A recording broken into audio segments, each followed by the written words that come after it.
একটা কথার সাথে সবাই পরিচিত, সেটা হচ্ছে বিশেষ করে মা বাবারাই সন্তানরা যা চায় তা দেওয়া যাবে না। অতিরিক্ত পেলে তারা মা বাবার কষ্ট দুঃখ কিছুই বুঝবে না। আসসালামু আলাইকুম, কেমন আছেন, কি অবস্থা সবার? নতুন আরো একটা ব্লগ নিয়ে হাজির হয়ে গেলাম আপনাদের মাঝে। ভিডিওটা ভালো লাগলে অবশ্যই একটা লাইক কমেন্ট সাথে একটা শেয়ার করে দেওয়ার চেষ্টা করবেন। এখানে জন্মের পর থেকে সেই তো আসলে বেড়ে ওঠাটা ওর জন্য অনেক কঠিন সময় ছিল। যদিও সে একটু বুঝতে শুরু করে, আমার বাবার বাড়িতে আমি ছিলাম তখন কিন্তু সে আমার কাছে মাঝে মাঝে কোনো একটা জিনিস চাইতো যেটা আমি দিতে পারতাম না। বাচ্চাদেরকে দেখেছি তারা মা বাবার কাছে, ছোট মানুষ অনেক কিছুই চায়, না দিলে কিন্তু তারা একদম কি মাটিতে গড়কি দেয় বা কান্না করে, একদম বিরক্ত করে ফেলে মা বাবা। তখনও আমার সন্তানকে আমি যদি একটু বুঝিয়ে বলতাম, সে জীবনেও মানে আমার কাছে কোনো কিছু আবদার করতো না যতক্ষণ আমি তাকে নিয়ে দিব না। তার খেলনা নিয়ে খেলার একটা বয়স ছিল। এখন কিন্তু মাশাআল্লাহ আমার ছেলে 12 বছর চলতেছে, এখন সেই খেলনা নিয়ে খেলার বয়স তার মধ্যে আর নাই, কিন্তু কথাগুলা থেকে যায়। তখন আমি তাকে কোনো কিছু চাইলেও নিয়ে দিতে পারি না। যে ছোটবেলা থেকে মায়ের দুঃখ বোঝা ছেলেটা এখনো পর্যন্ত মার্কেটে বা কোনো শপিংয়ে নিয়ে গেলে সে কিছুই নিবে না, আমি বললেও নিবে না। আমি বলি যে আমি বলতেছি তুমি নাও, একদম নিবে না। তো হঠাৎ করে কালকে তার কথা শুনে তো আমি পুরাই একদম কি অবাক হয়ে গেছি। সে বলছে যে আমি আজকে 2 মাস ধরে তোমাকে বলতেছি যে আমার ব্যাগের চেন ছিঁড়ে গেছে, স্কুল ব্যাগের, তুমি আমাকে ব্যাগ নিয়ে দিবে না, তুমি আমার টাকা দিয়ে দাও।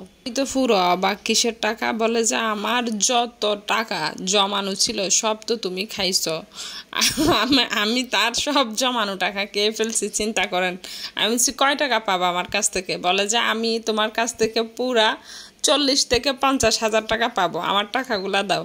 আমি বলছি বাবা একটা ব্যাগ সিটছে, আর একটা ব্যাগ তো আছে, ওইটা নিয়ে যাও। বলে যে কোনো অপশন নাই, আমাকে জীবনে অনেক ঠকাইছো, আর ঠকাইতে পারবা না। তা করেন এখন কথা বলা অলরেডি শিখে গেছে। তার মানে কি এখন সে খেলনা লাগবে না ঠিকই, কিন্তু তার চয়েসেবল জিনিসগুলা মাস্ট বি নিয়ে দিতে হবে। তো আমি তাকে বুঝাইলাম যে এখন পরীক্ষা চলতেছে, পরীক্ষাটা যাক, কয়েকদিন পরে নিয়ে দিব। বলে যে কোনো অপশন নাই, পরীক্ষার ভিতরেই কিন্তু অফ ডে আছে, সেই অফ ডেতে গিয়ে আমাকে ব্যাগ নিয়েই দিতে হবে। এভাবে বলার কারণ ছিল একটাই, সে 2 মাস থেকে 2.5 মাসে হবে আমাকে বারবার বলছে, বাট আমি শুনতেছি না, কারণ সব সময় তো মানুষের অবস্থা একই রকম থাকে না। সেজন্য এই জিনিসটা আমি অ্যাভয়েড করছি। যেহেতু আর একটা ব্যাগ তার ছিল, কিন্তু সেই তো এখন আমাকে একদম এভাবেই ধরছে যে না, আর ছাড়া যাবে না, দিতেই হবে।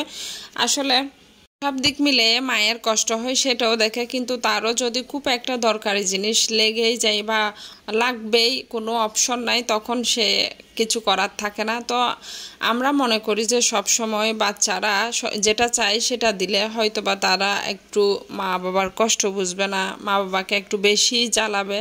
এটা আমার মনে হয় সম্পূর্ণরূপে ভুল। ছোটবেলার কথা আলাদা, তখন কিন্তু তাদেরকে অবশ্যই শিখাইতে হবে, তখন তাদেরকে অবশ্যই বুঝাইতে হবে। ছোট মানুষ বুঝবে না, অনেক কিছু নিতে চাইবে যেটা তার লাগবে না বা যেটা তার প্রয়োজনেই নাই, কিন্তু একটু বড় হতে হতে দেখা যায় যে আসলেই তাদের অনেক প্রয়োজনীয় জিনিস আছে যেগুলা তারা প্রয়োজনে তাগিদেই কিন্তু মা বাবার কাছে আবদার করে, এবং ওগুলো আমাদেরকে না সঠিকভাবে একটু নজরদারিতে রেখে নিয়ে দেওয়াটাই মনে হয় বেটার। ওকে, এই ছোট্ট কথাটাই আপনাদের সাথে আজকে শেয়ার করলাম।